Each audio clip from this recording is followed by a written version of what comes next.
नमस्कार, आप देख रहे हैं एस न्यूज 24 और मैं हूं आपके साथ सपना ठाकुर। रुक करेंगे बड़ी खबरों की ओर। जावरा के ग्राम माताजी बड़ायला की एक महिला ने कुछ दिनों पहले अपने आप को आग लगाकर आत्महत्या करने की कोशिश की थी, जिसके बाद ऐसे झुलस गई थी और महिला का इलाज मंदसौर जिले में चल रहा था।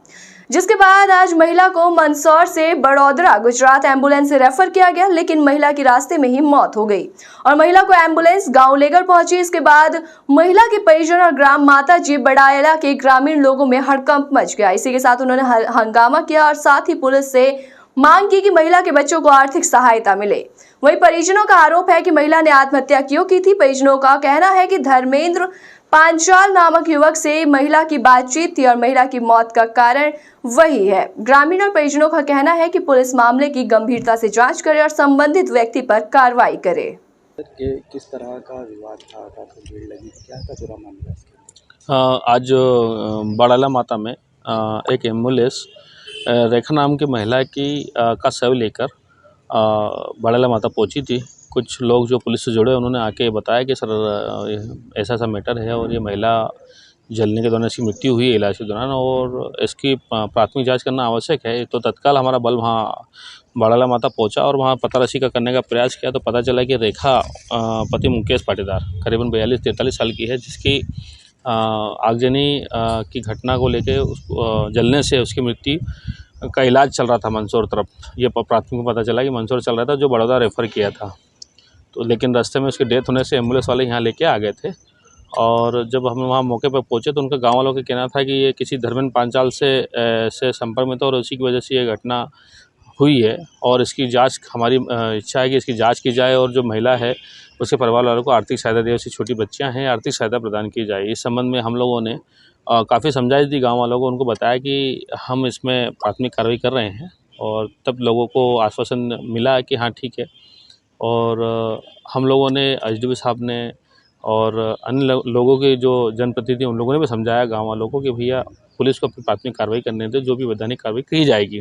उसके बाद गांव वालों ने को आश्वासन दिए जाने के बाद उन्होंने हमारी बात रखी और उसके बाद हम लोगों ने अभी जो शव है रेखा का उसको हमने जौरा हॉस्पिटल भिजवा दिया है। वहाँ मर्ग कायम करके अग्रिम वैधानिक कार्रवाई की जाएगी। जो भी जांच में तथ्य आ गया उसमें तत्काल आनावादक पक्ष के खिलाफ वैधानिक कार्रवाई की जाएगी।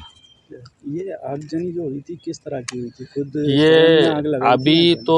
अभी प्राथमिक हमें यही पता चला है कि इसकी जलने से करीब महीने पहले उपचार के दौरान इसकी मृत्यु हुई है। अब ये जलने का क्या कारण है, इस संबंध में उनके परिवार से, उनके सदस्यों से बातचीत की जाएगी और मर्ग हम कायम कर रहे हैं और मर्ग के बाद पीएम कराकर जो तथ्य आएंगे, जो परिवारिक सदस्य बताएंगे, उनके बच्चे बताएंगे, उसके तत्काल वैधानिक कार्रवाई कर दी जाएगी। इसमें लगभग काफ़ी भीड़ हुई, काफ़ी पुलिस आई थी। कहाँ का बल बुलवाया था और कितना? हम लोग थे, थाने का बल था और आसपास से सेलाना वगैरह बल आ गया था और एसडीपी साहब वगैरह भी आ गए थे उसमें और स्थिति को हमने नियंत्रण में ले लिया और समझाइश के बाद ये मामला शांत हो गया है। और हम वहीं उज्जैन में चुनाव के प्रत्याशियों के नाम वापस के दिन वापस लेने का मामला सामने आया। यहां संगठन द्वारा बीजेपी और कांग्रेस के प्रत्याशियों ने अपना नाम वापस लिया। इसी क्रम में बीजेपी के प्रत्याशियों द्वारा संगठन के कहने पर वार्ड क्रमांक 44 से खड़ी महिला को नाम वापस लेने को कहा गया, जिसके बाद बीजेपी के प्रत्याशियों ने संगठन का कहना मानने के बाद 22 तारीख के अंतिम दिन अपना फॉर्म वापस लिया। संगठन ने मुझे मेरी पत्नी को वार्ड क्रमांक 44 से उम्मीदवार बनाकर मौका दिया था। संगठन के आदेश पे हमने अपना फॉर्म जमा करा था। संगठन ने कुछ विचार करके कुछ समस्याओं के कारण अपना मैंडेट, अपना चिन्ह वो चेंज करा है भारतीय जनता पार्टी ने। संगठन का आदेश हुआ कि फॉर्म वापस आप अपना ले लें। मैं मेरी पत्नी को लेकर संगठन के आदेश पर, संगठन सर्वोपरि है और अपना नामांकन वापस। वही खबर उज्जैन से है, जब मुख्यमंत्री शिवराज सिंह चौहान बुधवार को जन आशीर्वाद यात्रा में शामिल होने के लिए उज्जैन पहुंचे थे, जहां उन्होंने महाकालेश्वर मंदिर दर्शन के बाद सभी को सभा में संबोधित किया। उसके बाद इस्कॉन मंदिर दर्शन के लिए पहुंचे। इस्कॉन मंदिर में भक्ति भरे माहौल में वे अपने आप को रोक नहीं पाए और हरे रामा हरे कृष्णा की धुन पर भजन गाते हुए खुद भी भक्तों के साथ भगवान के भक्ति भरे माहौल में शामिल होकर थिरकने लगे। इस्कॉन मंदिर के सीएम शिवराज सिंह चौहान के साथ बीजेपी प्रदेश अध्यक्ष वीडी शर्मा, मंत्री मोहन यादव, सांसद अनिल फिरोजिया इस्कॉन मंदिर में भक्तों के साथ भजन कीर्तन में शामिल हुए। इस दौरान मंच से सीएम शिवराज सिंह चौहान अपने आप को रोक नहीं पाए और उन्होंने भजन गाना शुरू कर दिया। कुछ ही देर बाद जब शिवराज के भजन पर भक्त थिरकने लगे तो वो भी अपने आप को रोक नहीं पाए और वो भी हरे रामा हरे कृष्णा के भजन पर जमकर थिरके। इस प्रांगण में मैं कह रहा हूं, भगवान यहां विराजमान है। मन में यही संकल्प है कि 3 लोक से न्यारी उज्जैनी हो अपने। जहां भगवान श्री कृष्ण ने शिक्षा ग्रहण की, अध्यात्म और धर्म की ये धारा बहती रहे और आप सब भक्त इस्कॉन उस धारा को केवल देश नहीं पूरी दुनिया में प्रवाहित करके सब लोगों को धन्य करने का काम कर रहे हैं। तो यहाँ भाषण की जरूरत नहीं है, उनकी कृपा आप सब पर, हम पर, उज्जैन वासियों पर, प्रदेशवासियों पर, देशवासियों पर और पूरी दुनिया में बरसे। सब सुखी हो, सब निरोग हो, सबका मंगल हो, सबका कल्याण हो। और आइए एक बार फिर प्रेम से हम उन्हीं का नाम लें, हरि बोल। हरे कृष्णा कृष्णा कृष्णा हरे हरे, हरे रामा रामा रामा हरे हरे, हरे कृष्णा कृष्णा कृष्णा हरे हरे, हरे रामा रामा रामा हरे हरे, हरे कृष्णा कृष्णा कृष्णा हरे हरे, हरे रामा रामा रामा हरे हरे, हरे कृष्णा कृष्णा कृष्णा हरे रामा रामा रामा हरे हरे, हरे कृष्णा हरि बोल। बहुत बहुत धन्यवाद। ऐसे ही इंदौर जो प्रदेश की विकास का, ग्रोथ का इंजन है, अद्भुत विकास के पथ पर अग्रसर है। पूरी दुनिया इंदौर को जानती है, न केवल उज्जैन और इंदौर, अपितु हमारे 16 के 16 महानगर। आप देखेंगे अलग अलग शहरों में कांग्रेस ने क्या छोड़ा था, कस्बे और गांव लगते थे। कचरों के ढेर को सुंदर उद्यानों में परिवर्तित करके दे दिया भारतीय जनता पार्टी की सरकार ने। तो सभी नगर निगमों में भारतीय जनता पार्टी की विजय हो। 76 नगर पालिकाएं जिनके चुनाव हो रहे हैं वहाँ भारतीय जनता पार्टी की विजय हो। सभी नगर पंचायतों में भारतीय जनता पार्टी की शानदार जीत हो। केवल जीत के लिए नहीं, इन नगरों के सुनियोजित विकास के लिए और जनता के कल्याण के लिए। और विजय का प्रारंभ आज से ही हो गया। अब जो मेरी जानकारी में है, साहेबगंज नगर पंचायत में 15 के 15 पार्षद भारतीय जनता पार्टी के निर्विरोध जीत के आ गए।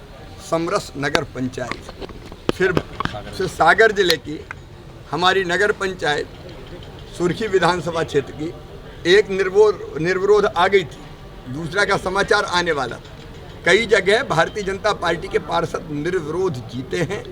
642 पंचायतों में, निर्विरोध पंचायतों में सरपंच और पंच चुने गए हैं। भारतीय जनता पार्टी के जिला परिषद हो, जनपद हो, चारों तरफ महाकाल महाराज की कृपा से और जनता के आशीर्वाद से विजय प्राप्त करते हुए भारतीय जनता पार्टी आगे बढ़ रही। लेकिन पूरी विनम्रता के साथ आज जनता से महाकाल महाराज के आशीर्वाद के बाद अब जनता से आशीर्वाद मांगने निकल रहे हैं। जनता का प्यार और आशीर्वाद हमारे मुकेश टेटवाल जी, जो उज्जैन के हमारे महापौर के प्रत्याशी है, भाई पुष्पमित्र भार्गव जी, जो इंदौर के हमारे महापौर के प्रत्याशी हैं, और बाकी 14 नगर निगम, क्योंकि हम सब जगह जाने वाले हैं, वहाँ के भी, और सभी नगर पालिका नगर पंचायतों के हमारे जो सभी पार्षदगण हैं उनको मिले। और मुझे पूरा विश्वास है महाकाल महाराज के आशीर्वाद से, जनता की कृपा से हम लोग शानदार सफलता और भारी विजय प्राप्त करेंगे। इसलिए कि हमारे नगरों के विकास की गति में कोई अंतर ना आए। कांग्रेस तो केवल चौपट करती है, बर्बाद करती है, तबाह करती है। हमारे नगर निगम, नगर पालिका, नगर पंचायत तबाह ना हो, प्रगति और विकास के पथ पर आगे बढ़ते रहे। इसलिए आशीर्वाद दें महाकाल महाराज, और जनता से भी हाथ जोड़ के प्रार्थना है, हमें आशीर्वाद दें। कमलनाथ जी महाराष्ट्र पहुंचे। सर कमलनाथ जी महाराष्ट्र वो सभा में बोलेंगे।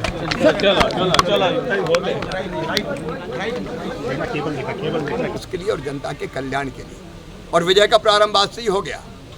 अब जो मेरी जानकारी में है, साहेबगंज नगर पंचायत में 15 के 15 पार्षद भारतीय जनता पार्टी के निर्विरोध जीत के आ गए समरस नगर पंचायत। फिर सागर जिले की हमारी नगर पंचायत सुर्खी विधानसभा क्षेत्र की एक निर्विरोध आ गई थी, दूसरा का समाचार आने वाला था। कई जगह भारतीय जनता पार्टी के पार्षद निर्विरोध जीते हैं। 642 पंचायतों में, निर्विरोध पंचायतों में सरपंच और पंच चुने गए हैं। भारतीय जनता पार्टी के जिला परिषद हो, जनपद हो, चारों तरफ महाकाल महाराज की कृपा से और जनता के आशीर्वाद से विजय प्राप्त करते हुए भारतीय जनता पार्टी आगे बढ़ रही। लेकिन पूरी विनम्रता के साथ आज जनता से महाकाल महाराज के आशीर्वाद के बाद अब जनता से आशीर्वाद मांगने निकल रहे हैं। जनता का प्यार और आशीर्वाद हमारे मुकेश टेटवाल जी, जो उज्जैन के हमारे महापौर के प्रत्याशी है, भाई पुष्पमित्र भार्गव जी, जो इंदौर के हमारे महापौर के प्रत्याशी हैं, और बाकी 14 नगर निगम, क्योंकि हम सब जगह जाने वाले हैं, वहाँ के भी, और सभी नगर पालिका, नगर पंचायतों के हमारे जो सभी पार्षदगण हैं उनको मिले। और मुझे पूरा विश्वास है महाकाल महाराज के आशीर्वाद से, जनता की कृपा से हम लोग शानदार सफलता और भारी विजय प्राप्त करेंगे। इसलिए कि हमारे नगरों के विकास की गति में कोई अंतर ना आए। कांग्रेस तो केवल चौपट करती है, बर्बाद करती है, तबाह करती है। हमारे नगर निगम, नगर पालिका, नगर पंचायत तबाह ना हो, प्रगति और विकास के पथ पर आगे बढ़ते रहे। इसलिए आशीर्वाद दें महाकाल महाराज, और जनता से भी हाथ जोड़ के प्रार्थना है, हमें आशीर्वाद दें। कमलनाथ जी महाराष्ट्र पहुंचे। सर कमलनाथ जी महाराष्ट्र। वो सभा में बोलेंगे। उज्जैन में प्रतिवर्ष अच्छी वर्षा होने के लिए बाबा महाकाल के आंगन में बाबा महाकाल से पूजा पाठ की जाती है। पंडित पुजारियों द्वारा रुद्राभिषेक किया जाता है, जो भी सदस्य पूरे दिन सुबह से लेकर शाम तक चलता रहता है। उज्जैन कलेक्टर आशीष सिंह ने सपरिवार सर्वप्रथम रुद्राभिषेक पूजन पाठ में बैठकर बाबा महाकाल से अच्छी बारिश होने के लिए पंडित पुजारियों के साथ पूजा पाठ की। सतत जल प्रभाव के साथ बाबा शिव की अच्छी वर्षा हो, इसलिए पूजा पाठ की जा रही है। वहीं पंडित पुजारियों ने बताया कि प्रतिवर्ष बाबा महाकाल से प्रार्थना की जाती है कि अति वर्षा ना हो और समांतर बारिश हो, जिससे जनजीवन अच्छे से चलता रहे। ऐसी तमाम बड़ी खबरों के लिए देखते रहिए एस न्यूज़ 24।